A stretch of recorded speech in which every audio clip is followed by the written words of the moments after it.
बिस्मिल्लाहिर्रहमानिर्रहीम। अस्सलाम वालेकुम। किसी ज़माने की बात है कि किसी गांव में एक शख्स रहता था। वो बहुत ज़्यादा गरीब था। रोज़ बरोज़ उसके हालात ख़राब होते जा रहे थे। एक दिन उसने अपनी बीवी से कहा कि वो एक रईस आदमी के पास ग़ुलामी करना चाहता है ताकि उसकी गुर्बत निकल जाए। बीवी ये बात सुनकर बहुत परेशान हुई, लेकिन जब उस शख्स ने बहुत इसरार किया तो बीवी ने इजाज़त दे दी। उसकी बीवी ने अभी पहला बेटा भी पैदा नहीं किया था।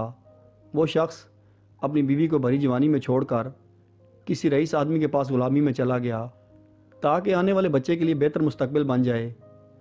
अब वो अपने घर से काफ़ी दूर था। उसने 20 साल तक उस रईस आदमी की खिदमत की। 20 साल के बाद उसने अपने मालिक से इजाज़त ली कि अब वो घर जाना चाहता है। वो रईस आदमी बहुत सखी था। उसने बहुत सारी बकरियां, गाय, भैंस और ऊँट उस शख्स को तोहफे में दिए और वो शख्स अपने घर के लिए रवाना हो गया। वो वापस आ रहा था कि उसका गुज़र एक सहरा से हुआ, जहाँ उसकी नज़र एक झोंपड़ी पर पड़ी। उसने सोचा क्यों न रात इधर ही गुजारी जाए।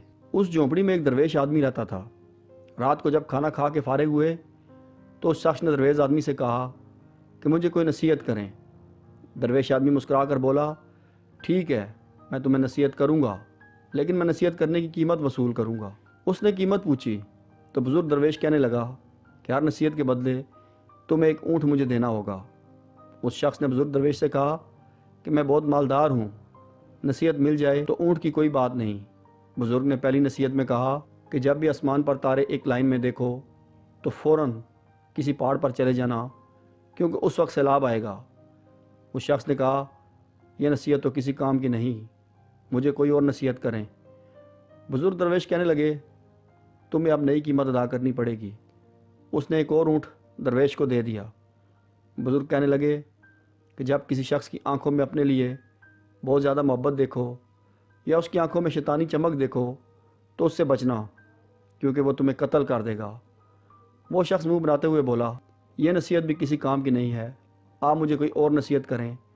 उसने एक और ऊँट बुज़ुर्ग दरवेश को दे दिया।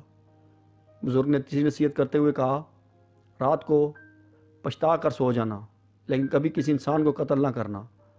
वो शख्स दिल में सोचने लगा कि 3 ऊँट तो ज़ाया कर दिए, अब और नसीहत नहीं पूछूंगा, और चुप करके सो गया। सुबह वो बुज़ुर्ग दरवेश से इजाज़त लेकर अपने घर की तरफ चल पड़ा। सफ़र लंबा होने की वजह से वो तीनों नसीहतें भूल चुका था। अब वो रात गुजारने के लिए किसी गांव में पहुंचा। जब वो सोने के लिए अपने बिस्तर पर लेटा तो क्या देखता है कि तमाम सितारे एक लाइन में हैं। उसको फ़ौरन बुज़ुर्ग दरवेश की नसीहत याद आ गई। उसने फ़ौरन उठकर शोर मचा दिया कि गाँव वालों, पहाड़ पर चलो, सैलाब आने वाला है। लोग उसका मजाक उड़ाने लगे। उसने गांव वालों को बहुत समझाया, लेकिन किसी ने उसकी बात पर यकीन नहीं किया। वो अपना माल खोलकर पहाड़ों पर ले गया। सुबह जब उसकी आंख खुली तो उसने देखा कि नीचे गांव में सैलाब आया और सारे गांव वाले सैलाब में डूब चुके हैं। सैलाब का पानी उतरते ही वो अपनी अगली मंजिल की तरफ चल पड़ा। उसने एक और गांव में बसेरा डाला। एक शख्स के घर क़याम किया जो कि बातें करने में बहुत अच्छा मालूम होता था, लेकिन उसकी आंखों में वही शैतानी चमक दिखाई देती थी। जब वो उस शख्स की आंखों में देखता तो उसे बुज़ुर्ग दरवेश की नसीहत याद आती। इसी कश्मकश में उसे रात को नींद न आई। वो उठा और बिस्तर को इस अंदाज से फैला दिया कि गोया ये मालूम होता कि कोई सोया हुआ है। रात के किसी पैर उसने देखा कि वही शख्स हाथ में एक बड़ा सा खंजर लिए उसके बिस्तर की तरफ बढ़ रहा है। ये शख्स छुप कर उसे देखता रहा। वो आदमी बिस्तर के पास आया और बिस्तर पर खंजर मारना शुरू कर दिया। उसने पीछे से हमला करके उसे पकड़ लिया और रस्सी के साथ बांध दिया। सुबह सादे के वक्त उसने उस शख्स को गांव की पंचायत के हवाले किया और अपने घर की तरफ रवाना हो गया। वो रात के एक पहर अपने गांव में पहुंचा।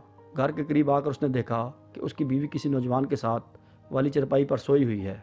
उस शख्स को देखकर बहुत गुस्सा आया। उसने सोचा कि वो इस नौजवान को कत्ल कर देगा। जैसे ही वो कत्ल की नीयत से नौजवान की तरफ बढ़ा तो उसके दिल में बुज़ुर्ग दरवेश की नसीहत उभर आई कि पछता कर सो जाना, लेकिन कभी किसी इंसान को कत्ल ना करना। वो ये बात सोचने लगा कि पहली नसीहत भी काम कर गई और दूसरे ने भी काम किया। लिहाजा उसने इरादा किया कि वो हमेशा के लिए ये गांव छोड़ जाएगा। सुबह हुई, वो शख्स गांव से रवाना हुआ। उसके दिल में ख्याल आया कि क्यों ना गांव वालों से अपना हाल दरियाफ्त कराऊं। चनाचे जब उसने गांव के एक शख्स से अपना जिक्र किया तो वो शख्स कहने लगा कि वो गरीब आदमी था। बरसों पहले वो रोज़ी रोटी कमाने के लिए यहाँ से चला गया। वो वापस तो नहीं आया, लेकिन उसकी बीवी और एक बेटा गांव में ही रहते हैं। उसका बेटा अब जवान हो चुका है। अब उसके जहन में ये ख्याल आया कि वो मेरा ही बेटा है जो मेरी बीवी के साथ वाली चरपाई पर सोया हुआ था। वो फ़ौरन घर की तरफ वापस पलटा, घर आकर अपनी बीवी और बेटे से मिला और खुशी खुशी ज़िंदगी गुजारने लगा। तो दोस्तों, साची कहते हैं कि कोई बुज़ुर्ग आपको नसीहत करे तो उसे पल्ले से बांध लेना चाहिए, लेकिन आजकल अगर कोई बुज़ुर्ग नसीहत करे तो औलाद डांट देती है। हर नसीहत पर गौर करना चाहिए। जो लोग नसीहत पर गौर नहीं करते वो फिर पछताते हैं। फजर के वक्त कुछ लोग तकिए पर सर रख कर सोते हैं और कुछ लोग मसल्ले पर सर रख कर रोते हैं। सोने वाले खूबसूरत ख्वाब देखते हैं और रोने वाले खूबसूरत तकदीर पा लेते हैं। इंसान कमज़ोर नहीं, नफ्स कमज़ोर है। अमल में ताख़ीर नहीं, सुस्ती की लत है। रिस्क की कमी नहीं, हिर्स की बेताब है। इंसान का कहत नहीं, इंसानियत की थोड़ है। किसी भी वजह से गुनाह ना करो, क्योंकि वजह ख़त्म हो जाएगी मगर गुनाह नहीं। और हर नेकी के लिए तकलीफ़ उठा लिया करो, क्योंकि तकलीफ़ ख़त्म हो जाएगी लेकिन नेकी नहीं। मज़हब में से इंसानियत और ख़िदमत निकाल दी जाए तो सिर्फ इबादत रह जाती है, और महज इबादत के लिए परवरदिगार के पास फरिश्तों की कमी नहीं। इंसान के रिस्क में रुकावट ये 5 काम करने से आती है। नंबर 1, नहाने की जगह पर पेशाब करने से। नंबर 2, दस्तरख्वां पर बहस करने से। नंबर 3, ज़ोहर की नमाज तर्क करने से। नंबर 4, अल्लाह की नाफरमानी से। नंबर 5, ज़िना करने से।